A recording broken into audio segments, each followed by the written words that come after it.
Jamila is a highly successful Muslim American woman in her 30s. Intelligent and talented, she has always worked very hard. While her parents love her and her siblings, her mother and her father's anxieties and untreated depression have greatly limited their lives and the ways they show up emotionally for their own children. Jamila financially, emotionally, and spiritually supports her parents and siblings and is also a leader in her professional field. She has developed the capacity to make friends. So she's a social butterfly, while very rarely letting people get to know her intimately. When she is honest, she admits that she doesn't really know herself. She's had a few dating relationships, but they never get serious. Jamila is very self-contained. Some have called her controlling. As a child and adult, her experience with people is that they are unreliable, so she chooses to bet on herself instead. While this feels like the wisest decision, she is often tired, unfulfilled, and lonely. I'm reading from a book, Homecoming: Healing Trauma to Reclaim Your Authentic Self, and it's written by Dr. Tamar Bryant. Listen, this is Anne Marie, host of About This Life. About This Life is some of our struggles, some of our challenges that we go through in our life. And how do we navigate? How do we find ourselves through it on the other side? How do we find ourselves in a position of hope, a position of self-love, in a position of thriving, not just surviving, but thriving. I am so very pleased to have on my show today this guest, Dr. Makeba Morgan Hill. Dr. Makeba, welcome. Thank you. It's Makeba. Makeba. Okay, That's thank you. Thank you. I that. appreciate that. What does Makeba mean? I tend to think it has a meaning to it. So I was named after Miriam Makeba. So your pronunciation is fine in South Africa. And so when I've been Okay. to South Africa, that's the only place where I'm like, oh yes, thank you, Makeba. I'll take it. I'll take it. But here it's Makeba. That's what my parents named and me. and and that famous song with Pata Pata. Pata pata. Yes. Pata Pata. I love that song. I want to just introduce you and talk about who you are. You are a spiritual life coach. Peace, purpose, and power are three of your pillars that you help people through in order to get to the best part of their life. Coaching, retreats, and you do energy work. All of the things, okay? All of the things that we need healing on this journey. So I introduced that case study because very often, if you walk up to a person, they would say to you, "Oh my goodness, I'm doing fine. I'm doing well. How are you doing today? Absolutely. I'm good." And they are dismissive of what the truth is. What Mhm. are some of the stories? And I know you have client privilege, but Yeah. what is some of the stories in general that come to you in terms of your clients? Yes. Thank you for that introduction.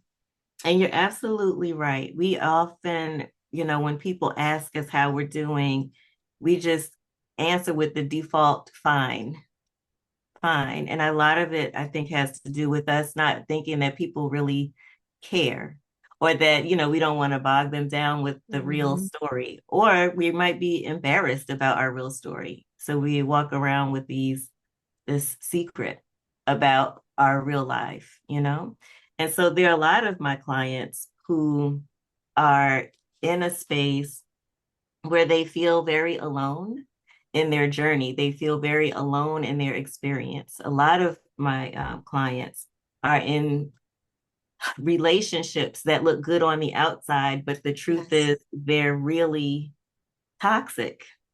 And that's not just romantic relationships, but in their family relationships either.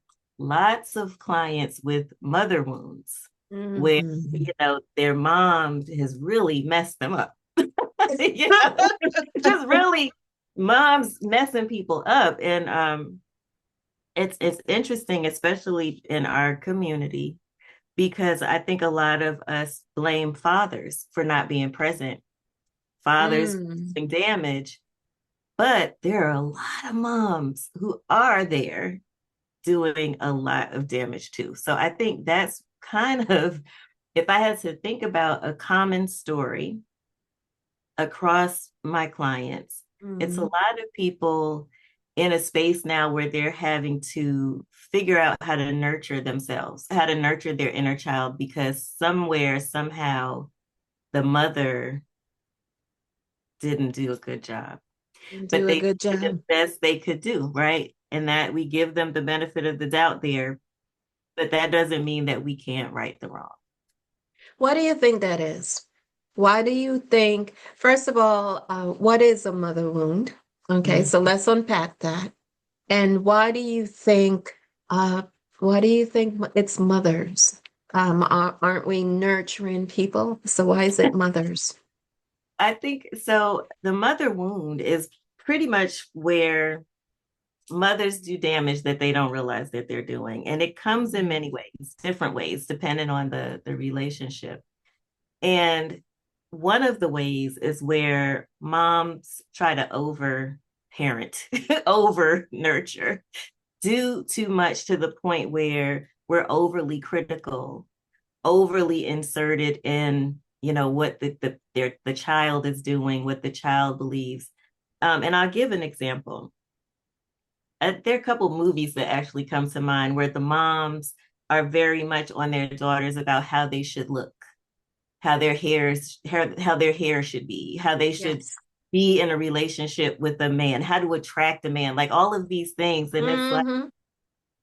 and that's because that's how they were raised. So, it's kind of passed on. It's passed on Generation to generation. generation to generation.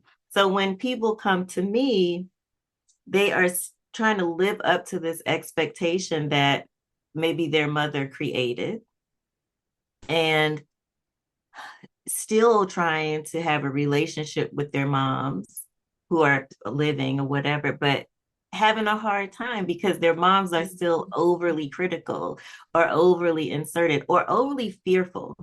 And that's another big thing. Like moms being a little bit overbearing because they're afraid of their child getting hurt, their child Yes.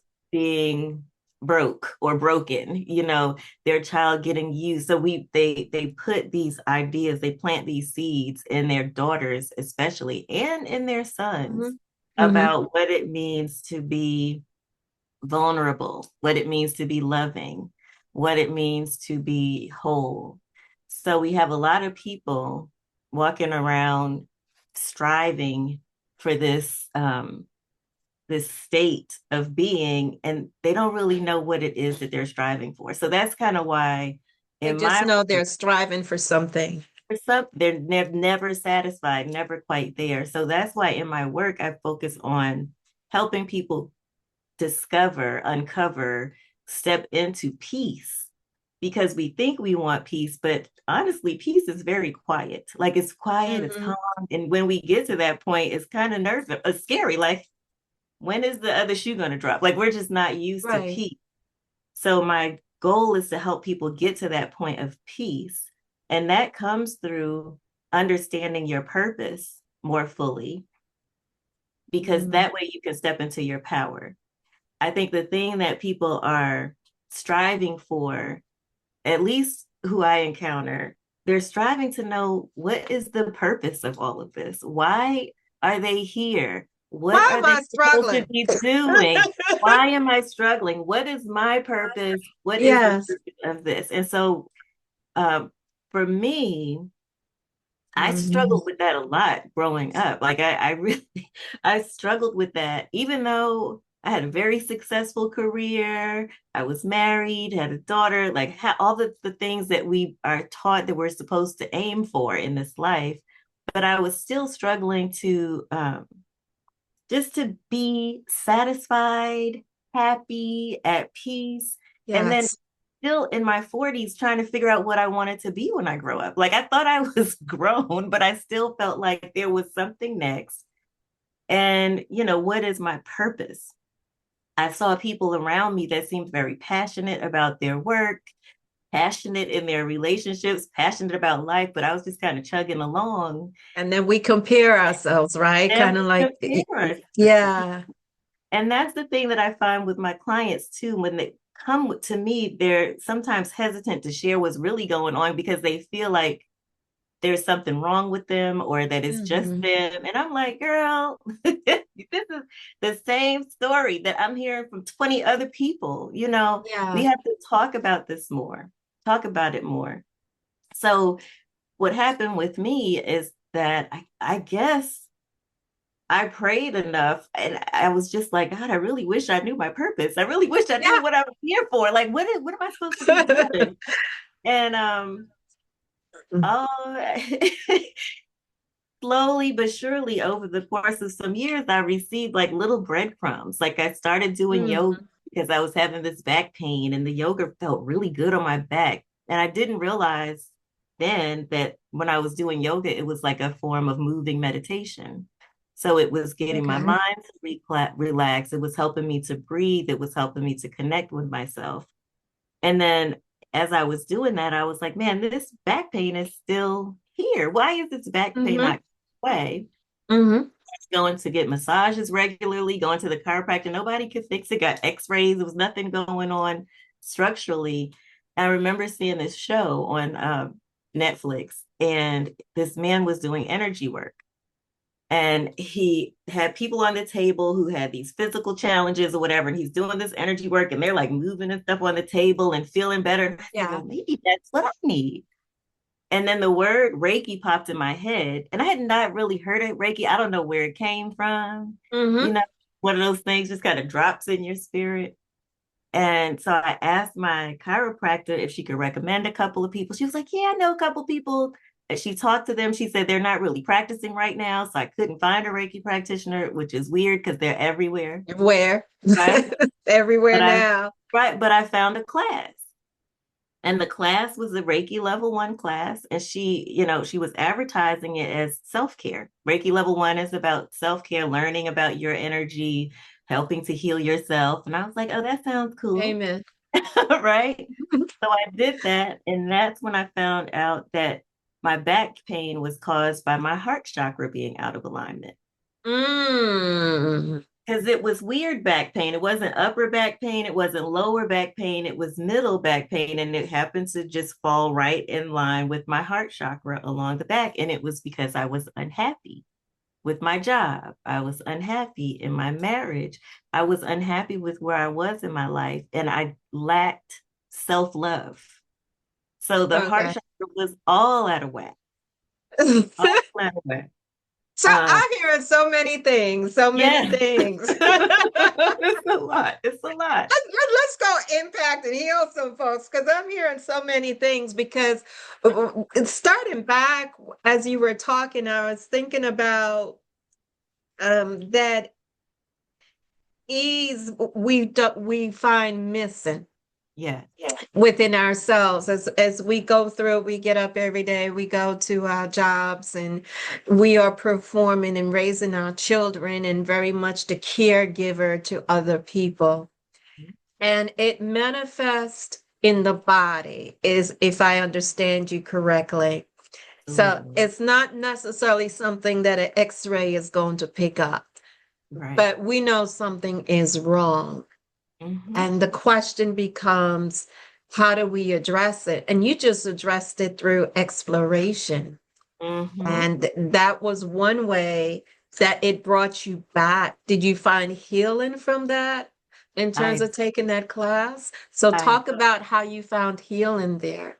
I did. So the first aspect of the healing was being able to pinpoint the cause. Because I knew Mm, that it was something, but I couldn't put a name to it, and the doctors didn't have an answer for it, and nothing else that I was doing was helping. And so learning about the chakras, which I learned in Reiki level 1, Yeah.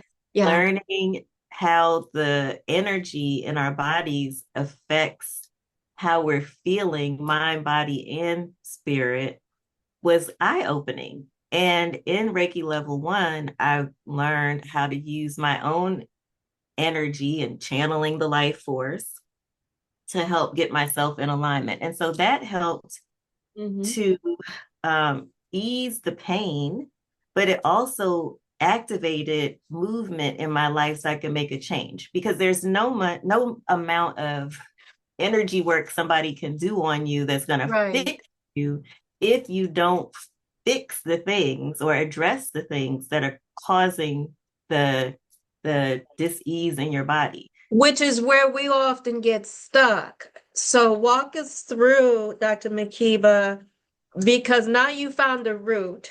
Mm-hmm. And I think about people who strongly dislike their job. Yeah. Or in a marriage that they're questioning. Yeah. It's a big step to go from I know what's causing my pain and distress into now you asking me to change. Now you asking Right. me to do Right. something. Right. That's a big step. It's a Up big here, that's a step. big step. It's a big step all the way around. Yeah. Because the reality is we've become so tethered to the people and Hmm.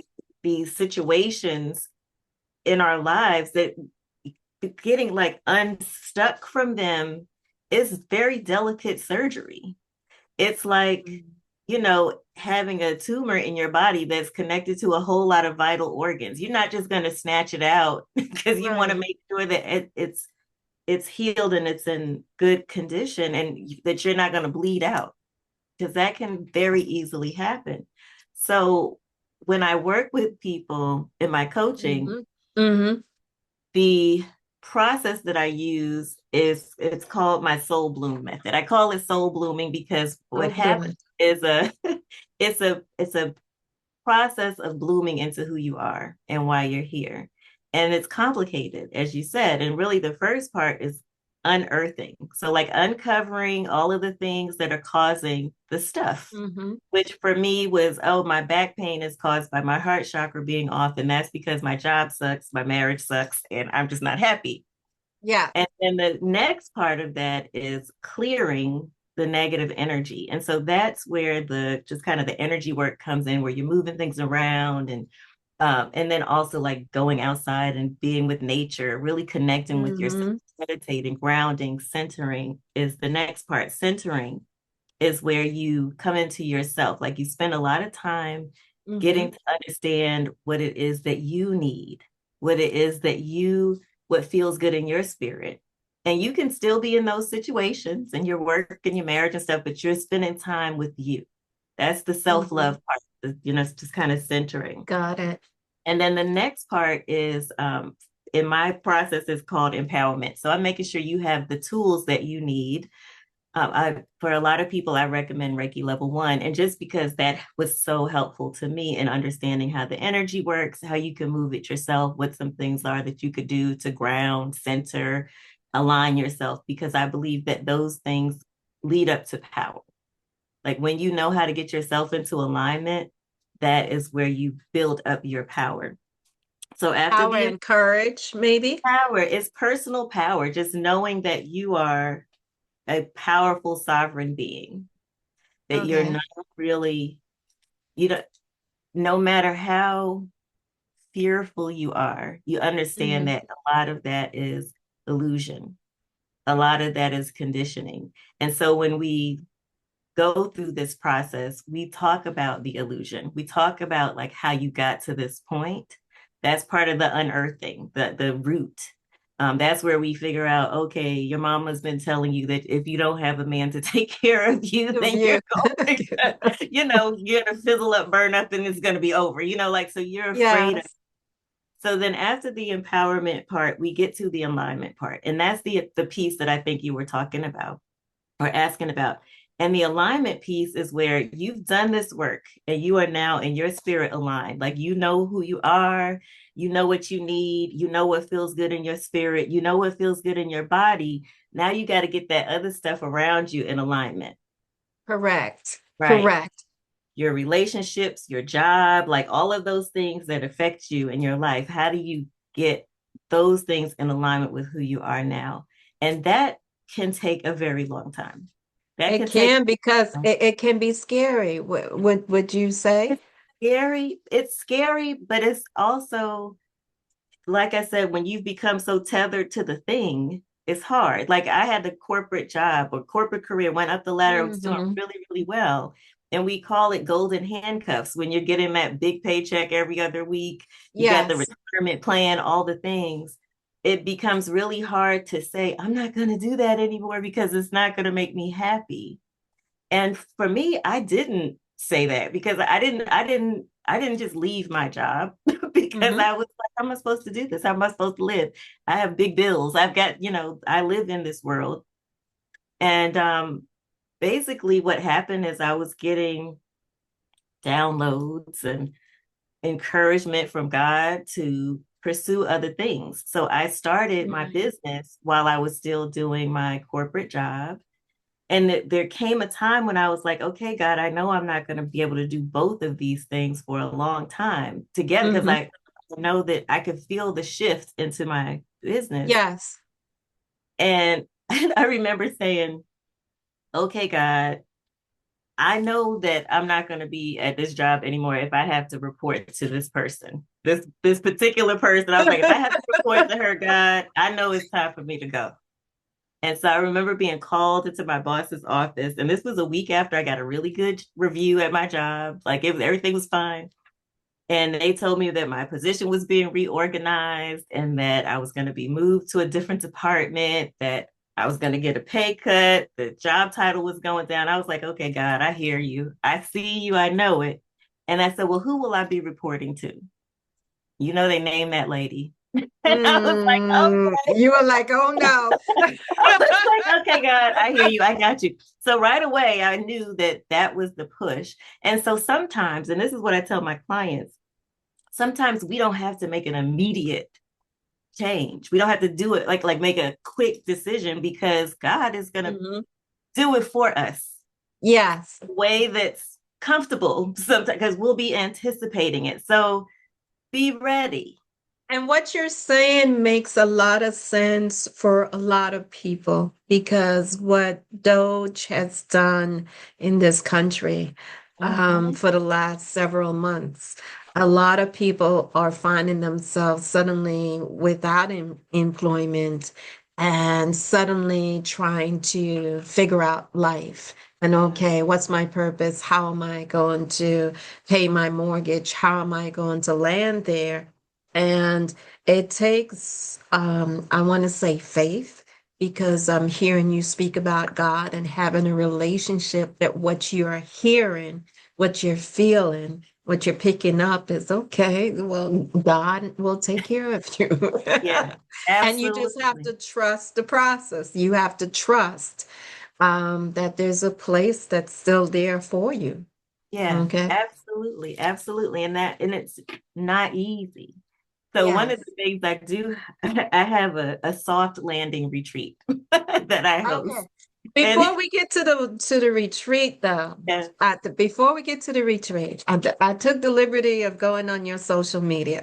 okay, Okay, you have some questions you've been posting, yeah, yeah. and sometimes I'm looking at these questions, and by the way, there's synchronicity between us because one of the things that I do is I've been coaching my students in terms of how to do poetry and spoken word and so on and so forth. And their life issues come up. Same Hmm. thing with adults when we do that. So when I look at some of the questions you're asking, I'm like, oh man, this is steep. I have some of them here. Hmm. Hmm.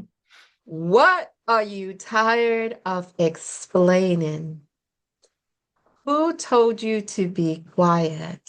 comment on those two. I have a total of five, but let's start with those two. Uh-huh. Uh-huh. So the Ooh. series it's a soul inquiry series where we are to allow those questions to sit. They come, Mhm. they sit, and we're not supposed to try to answer them with our heads. We're supposed to wait and hear from our higher selves. So earlier when we were talking, I've talked about searching for my purpose and for clarity and all of these things, Yes, yes. right? And what happened for me after that Reiki class is that I started getting very clear messages. Hmm. And I didn't know, I didn't understand because it was new for me. I was an executive strategic planner, all of a sudden connecting with spirit guides and ancestors. And they had started writing through me, automatic writing. Hmm. Hmm. And I got this message that said, this was 7 days after my Reiki attunement. You are Dr. Makeba for love. You are here Wow. to spread love and Wow. light from your part of the world or whatever. You're going to open a healing hand center by July of 2022. And this was January of 2022. And you were to do this and you were to do that, and blah, blah, blah, all this stuff. And I was like, oh my gosh. And I said, who is this? And at the end of the Right. message, it said, love God. Mm. Tears, tears, tears, tears, tears. I was like, oh Mm. my God. Right. But how many of us would love to get a message so clear about who you Yes. are and why you're here, what you're here to do, and all of that stuff? So I had been asking for that, and that's what came to me. So that is what I help people do. I help people get that clear answer because it's inside of us. It's Hmm. not something that I can tell you what your purpose is. Your higher self is there and will tell you what your And we'll purpose is. tell You have you to ask, you have to sit with it. And so these questions are like little breadcrumbs. to You don't get you there. to get you there. So you don't have to tell me the answer. I'm not going to tell you that. I don't even want to tell you how to think about the question, like what I'm trying to get at. I'm not trying to get at anything. I'm trying to help Okay. you place your hand on your heart, breathe and listen and see what comes to you. And That's the see what comes. I have three more. And by the way, when we start talking about that inner child, I haven't forgotten that thread. And we talk about dear black woman. My word is love. yeah, So yeah. we'll come back to that. I want to get to these other three questions so our listeners uh, will see things that resonate and sit. What are you still pretending doesn't bother you? Whew, let that one sit. Mhm. Why are you staying somewhere where you feel small? Mhm. Hallelujah. What would happen if you stopped running? Oh my goodness. These are some questions to journal, to ponder, and the answers that come from the universe, from your higher self. What would happen if you stopped running? And there Mhm. was a sister at my church who did a sermon on that recently because she was talking about goodness and mercy shall follow you all the days of your life. And she's like, well, if it's following me, why am I running from it? You know? So she Mhm. was breaking it Mhm. down for us. Okay. Maybe you need to pause, be still, and let goodness and mercy catch you. Yes, absolutely. Absolutely. Yes. Let goodness and mercy catch you. So, one of the things that you do, and you started to talk about it, was your retreats and so go ahead, share with us. So the soft landing retreat experience is specifically for people who are in a place of transition. So considering divorce, in the midst of divorce, after the divorce, in the midst of a career change, shift, loss, or just in the midst of a spiritual awakening, trying to figure it out. Because it's hard. It's hard. And even if it's your own choice, it's a challenge, Mhm. right? If Yes. you're the one that to initiate this change in your relationship, this change in your job situation, or this spiritual opening, you have to kind of figure out what's next. Who are you now? Especially Mm-hmm. with these labels, these titles, these identities that you've had for however long. And so that I think when we talk about Mm-hmm. untethering from those things, it's the illusion, these Yes. labels, it's all of these things. Who am I now that I'm not a wife? How am I going to take care of myself now that my husband is not taking care of me? Or now that I'm not, in this unit? For me, I was the breadwinner. My husband had a job, but I made more than him, So for Mm-hmm. me, the financial part wasn't the challenge. The challenge was, well, I wanted to get married for so long, and now Yes. I'm not. And what does that mean about dating, about love, about worthiness? All of those things And what does came. that mean about marriage? Because But it's changed since when I was married, you know. absolutely, absolutely. Do I Yeah. ever want to get married again? I And don't know. dating. Oh, that's a whole nother, And that's then the even, frontier. oh my gosh, I tell people all the time there is pee in the dating pool. So I'm like, and then at this It's like, age, oh my God. right, at this age, it's like going looking for a boyfriend at Goodwill. Everybody is using Yeah. it, And so do you we gotta call find it the good stuff. boyfriend at this age? I mean, Exactly, a that boyfriend. term seems so immature at some point, but who are you? What do I Yeah, call you? yes. Well, and then even like for the career situation, I was an executive, a corporate executive, all this stuff, and Mm-hmm. now I'm a spiritual entrepreneur, and you Mm-hmm. have to kind of get used to that. And being an entrepreneur is not easy, And try explaining that to your friends. right? And your family. When I what is it? Yes. I have a keynote speech that I use that I like to give that is called "I used to be the rich daughter until I got free," and that's Yes. my mom called me. Yes, you used to be my rich daughter, and she pulled out her credit card to pay for lunch. I was like, whatever, I'm still rich, and I feel richer than Free. I ever have. Yes. So it's still having to get out of our heads the idea of what it means to be rich, what it means to be successful, all of these things. And Mm-hmm. and understand that part of the alignment is figuring out like just kind of right sizing your life. I have a Yes. 4 bedroom, I think it's 4 bedrooms, 5 bedroom, 3 bathroom house for me and my daughter. We don't need that much space. Unless, of course, that's by design. And I do believe that the universe wants me to have this to be a healing house. So I'll have people come and I'll use it for something. But Yes you and know, amen. but when we think about all of these things that we want, why do we want them? And do we really need them? Mm, What so there I think a lot goes into the alignment piece in this pot in the puzzle. And getting over fear is one, but then also being able to visualize and trust what's on the other side, especially for women. I have quite a few clients who are like stay-at-home moms. What do I do now? If I leave my husband, what do I do? How do I make money? How do I take who care of am my I?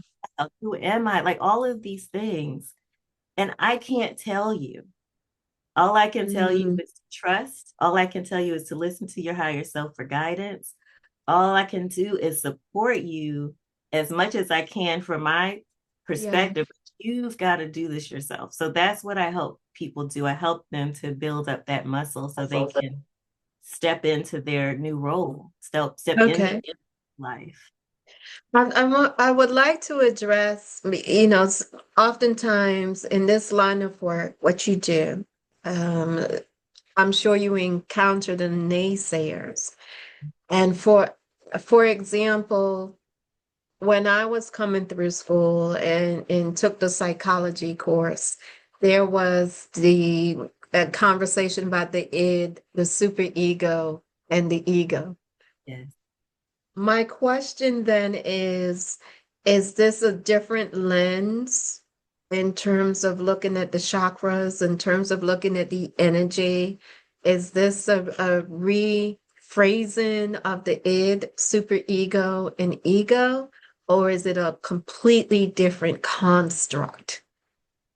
I believe that it is all related. I believe that Mm, we've come up with different labels and languages for all of hmm to be able to explain them, to be able to explain things that are really not for us to be explained. It's just for us to live and to be in. But yeah, I think that it's Yeah. very similar. I think there's a lot of alignment in all hmm of these ways of thinking about how the mind works, how the spirit works. hmm And I get worried, I get a little concerned when we try to just box it in too much. I Okay. think it's in the Okay. same way as religion has boxed God. hmm You know, we don't have to have a definition for every single thing.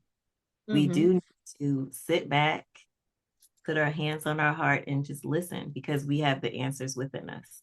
Just We listen. do. We Whatever do. comes up, just let it be. As hmm long as you feel at peace with it. We don't have to Yeah. have every single thing. Understood. Understood. And in saying that, are you still writing? Yes. Okay. Tell us Yes. what you're writing. Writing. So I have a book that's coming out very soon. It's called Bloom in Any Season, 52 Ways hmm to Bloom into Your Magical Self. And it's a guided journal type of book. So there's poetry in there, but then there's also places for people to answer questions. Because again, that's a big part of my mission is to help people tap Yes, their own spirit and to learn how to connect through writing. Yeah. absolutely. That And is writing can be part of that healing journey as well. And we find that you and I have a mutual friend. And I would be remiss if I did not mention Cami Red, creator of Dear Black Woman. And she has brought several of us together to put an anthology, to write an anthology. And that speaks to the inner child and why we need to go back and have conversation and communication to our inner child.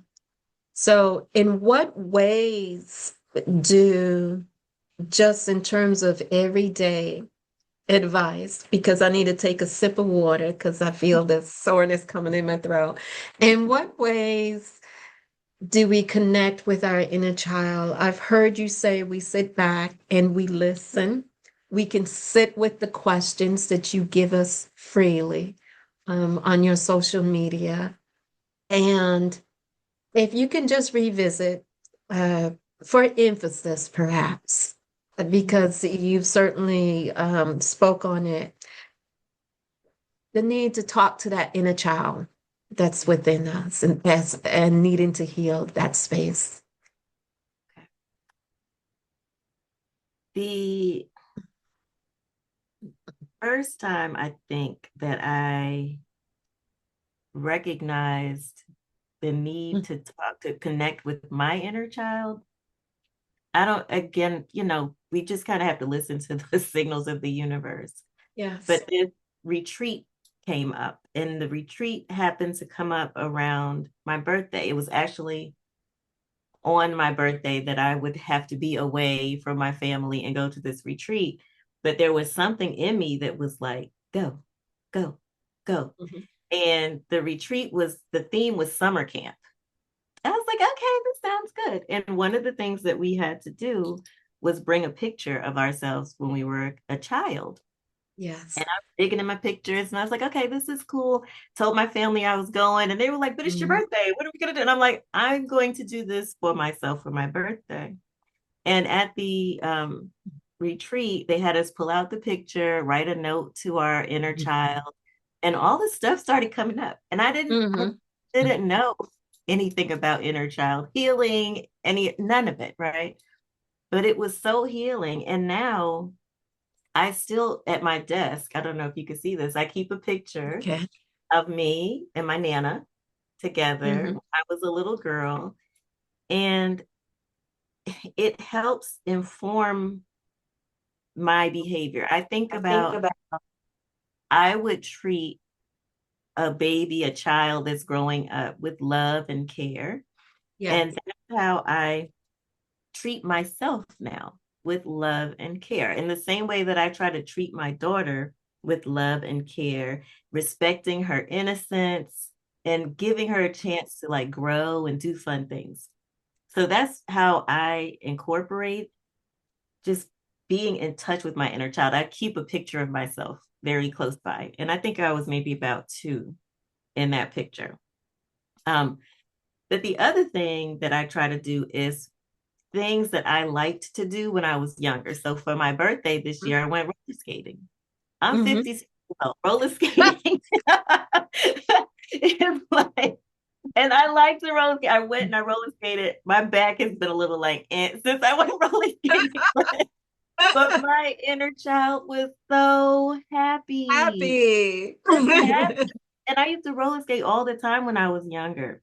So, what I suggest to people to do is to spend some time in meditation and quiet, just kind Yes. of connecting with yourself.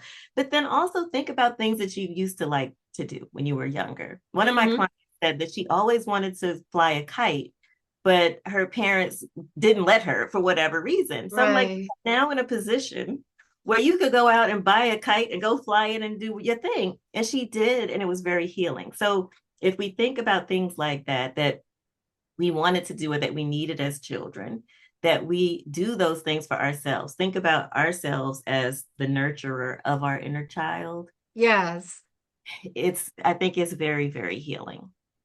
It can be. I think in my experiences, it's the adult me says, okay, now I can make decisions that you didn't know as a younger child and put boundaries in place.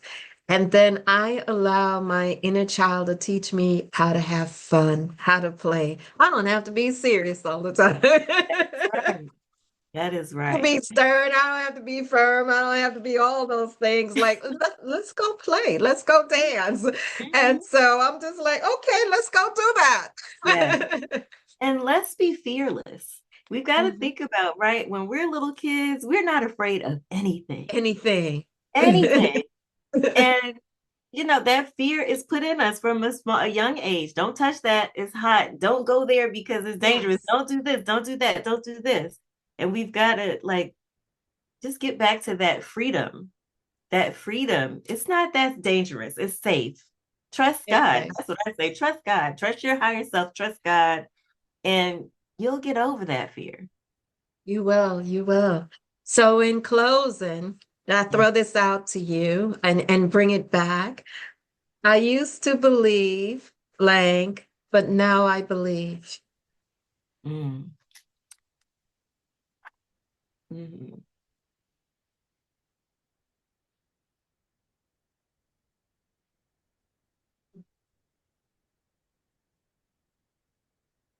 I used to believe what's coming up for me is I used to believe I was alone, but now I know that I'm not.